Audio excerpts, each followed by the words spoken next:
مشوك الدمعة، البنة تاعو ما نقدرش نوصفها لكم حتى تجربوه وتعرفوا على واش راني نهضر.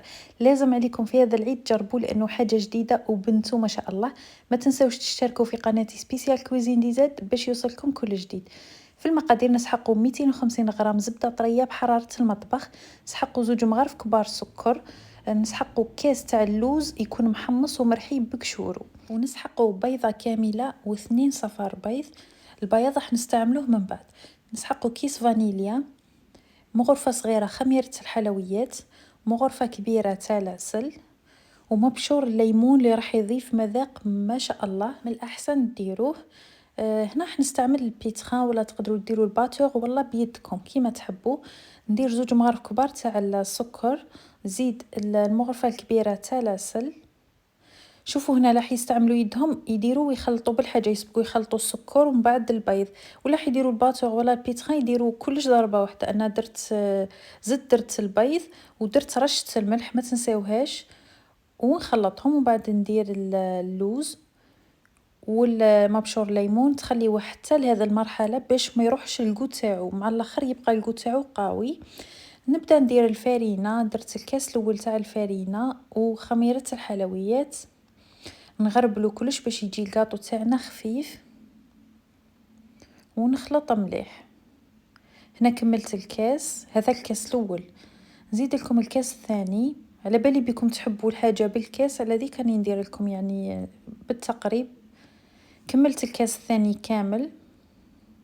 هنا جبت نص كاس، كلش دات لي 2 كيسان ونص. نتوما قادره ديرلكم كثر ولا قل على حساب الفرينه تاعكم. المهم العجينه تاعكم لازم تكون طريه بهذا الشكل، بصح ما تلصقش بزاف في اليد، لازم تكون يعني متماسكه وشيوه خليوها طريه.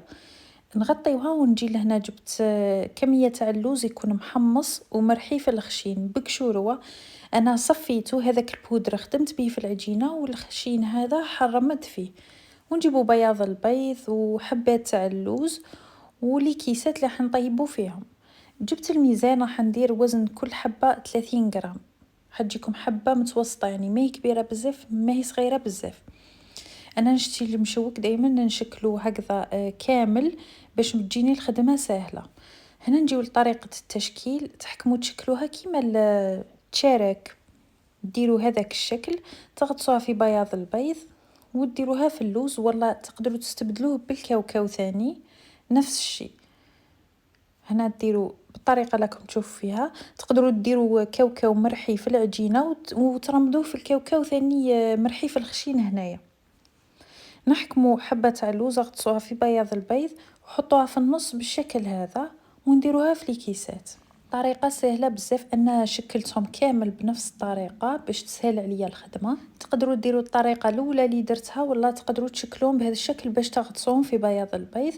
وصراحه يعني كي ديروهم بالطريقه الاولى حيجي شكلهم متحوف اكثر. هنايا الوسم واللوز يبقى خشين، ما يجيش داخل في الحبه وتجي باين الشكل تاعها.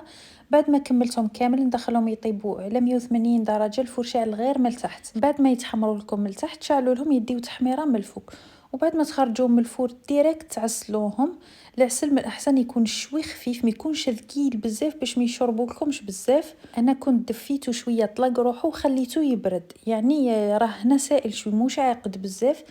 بعد ما تعسلوهم كامل، اللي يحب يدير لهم تعسيله مره اخرى يدير، واللي يحب يخليهم يخليهم. وشوفوا النتيجه الروعه اللي تحصلنا عليها. على بالكم واحد الكاطو ما شاء الله بزاف بنين، معسل حتى للقلب. جربوه ماكمش حتندموا، وما تنساوش تخليوا لي رايكم في التعليقات. وبسلامه.